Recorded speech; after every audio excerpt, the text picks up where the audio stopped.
Welcome to teaching tech. இன்றைக்கி நம்ம பார்க்க போகிறது என்னென்னா Tamil 4th standard Tamil term 2 2ஆம் பருவம் பாடம் 4 நன்னெறி வினாவிடை பயிற்சி வினாக்கள்.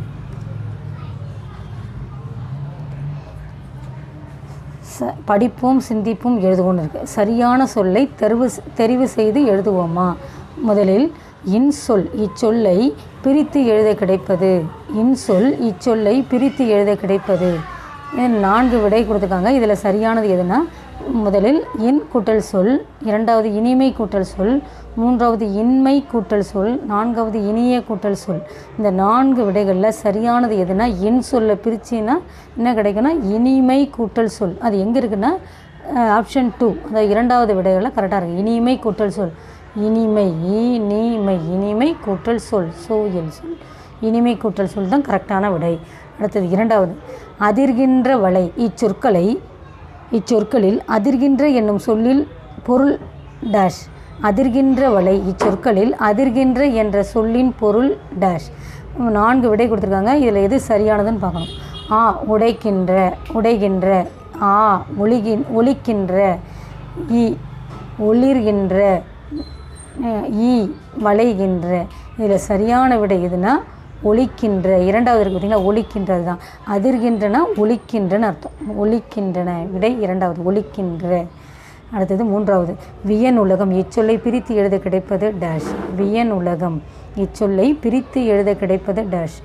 வியன் கூட்டல் உலகம், வியன் கூட்டல் உலகம் முதலில், 2வது வியல் கூட்டல் உலகம், 3வது விய கூட்டல் உலகம், 4வது வியன் கூட்டல் நூலகம்னு இருக்குது. இந்த 4 விடைகளில் சரியானது முதலில் இருக்குது பார்த்திங்களா, வியன் கூட்டல் உலகம்.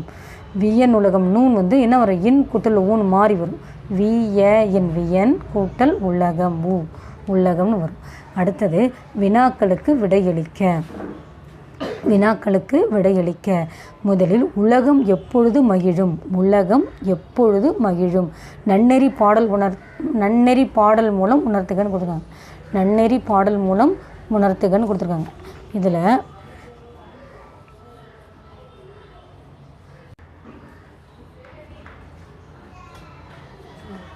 உலகம் எப்பொழுது மகிழும்னா, கடலால் சூழப்பட்ட இப்பெரிய உலகில் வாழும் மக்கள் இன்சொற்களை கேட்டு மகிழ்வார்கள்.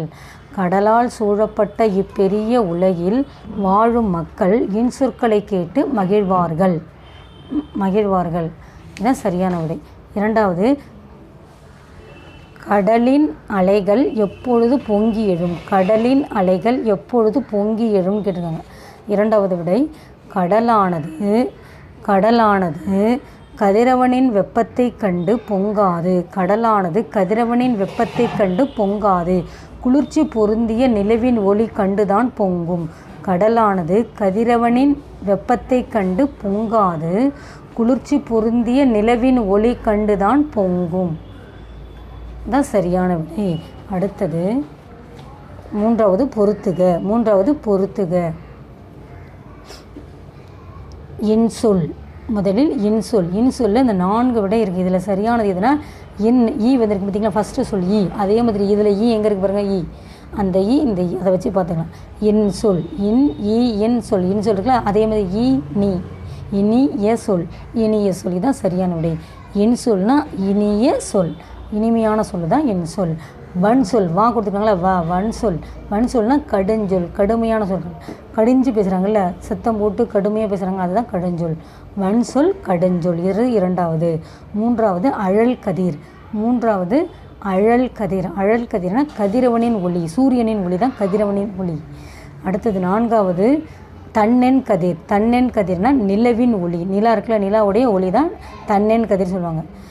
ஃபஸ்ட்டு ஒன்று வந்து முதலில் இன்சொல்னா இனிய சொல். இன்சொல் இனிய சொல், அதான் முதலில். இருக்குல்ல, அது மாதிரி இனிய சொல். 2வது வன்சொல். வன்சொல் அப்படின்னா கடுஞ்சொல், கடுஞ்சொல், சோயில் சொல், கடுஞ்சொல். 3வது அழல் கதிர் அப்படின்னா கதிரவனின் ஒளி. அழல் கதிர்னா கதிரவனின் ஒளி. 4வது தன்னென் கதிர் அப்படின்னா நிலவின் ஒளி. 4வது தன்னென் கதிர் அப்படின்னா நிலவின் ஒளி. அதான் சரியானது. நிலாவுடைய ஒளி தான் தன்னென் கதிர்.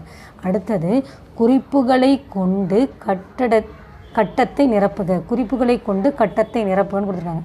இது என்னென்னா ஃபஸ்ட்டு ஒன்று வந்து நமது தாய்நாட்டின் திருப்பெயர், நமது தாய்நாட்டின் திருப்பெயர் டேஷ். இதில் வந்து 4 பாக்ஸ் கொடுத்துருக்காங்க. அது என்னென்னா நம்ம தாய்நாடுனா India, India, India, India, India,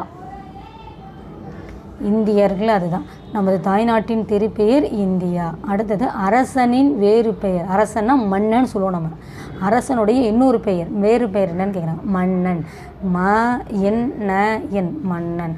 அடுத்தது 3வது உடைமையை இப்படியும் சொல்லலாம், உடைமையை இப்படியும் சொல்லலாம், சொத்துன்னு சொல்லலாம், சொத்துன்னு சொல்லலாம், உடைமையை இப்படியும் சொல்லலாம், சொத்து. அடுத்து 4வது மனதிற்குனா மனம், நம்ம மனம் இருக்குல்ல அந்த மனம், அதுக்கு பெயர் பெற்ற பூ இது, அதுதான் மல்லிகை, மல்லிகை, மல்லிகை பூ தான் வாசனை அடிக்கும். மனதிற்கு பெயர் பெற்ற பூ இது மல்லிகை. அடுத்தது வட்டத்தில் எழுதிய எழுத்துக்களை கீழே உள்ள கட்டத்தில் எழுதுக. இந்த வட்டத்தில் இருக்கல அந்த வட்டத்தில் இருக்கிற எல்லா எழுத்தையும் என்ன பண்ணுவேன், லைனாக எழுதணும். இப்படி பேசினால் எல்லோருக்கும் பிடிக்கும். அது எப்படி பேசினா பிடிக்கும்னா இன்சொல், இன்சொல், அதுதான் இந்த கட்டத்தில் எழுதணும். இன்சொல் பேசினா எல்லோருக்கும் பிடிக்கும், கடுமையாக பேசினா பிடிக்காது, இன்சொல் பேசினா பிடிக்கும்.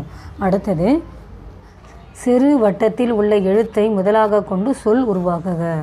இங்கே என்ன பண்ணியிருக்காங்க, கூன்னு ஒரு வேர்டு அந்த சிறு வட்டத்தில் அதுதான் இருக்குது. அதை வச்சு என்ன பண்ணணும், ஒரு சொல்லை உருவாக்கணும்.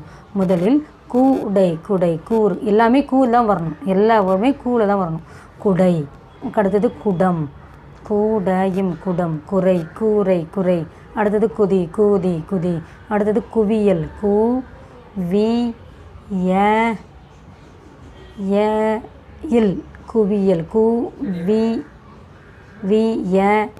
குவியல். அடுத்து குளியல், குறைவு, குட்டை, குரங்கு. திரும்ப சொல்கிறேன், குடை, குடம், கூடையும் குடம். குறை, குதி, குவியல், குவியல். குளியல், குளியல். குறைவு, குறைவு. 8வது குவி. 9 குட்டை, குட்டை. அடுத்தது குரங்கு, இங்கு குரங்கு. இதுதான் நம்ம சரியான சொல்லை உருவாக்கியிருக்கோம். 10 வேர்டு தான் சொல்ல உருவாக்கியிருக்கோம். இந்த வீடியோ பிடிச்சிருந்தா லைக் பண்ணுங்கள், உங்கள் ஃப்ரெண்ட்ஸுக்கு ஷேர் பண்ணுங்கள். ஏதாவது குறை நிறை இருந்தாங்கன்னா உங்கள் கமெண்ட் பாக்ஸில் சொல்லுங்கள். இந்த டீச்சிங் டெக்ஸ் சேனலுக்கு சப்ஸ்கிரைப் பண்ணுங்கள். நன்றி மாணவர்களே.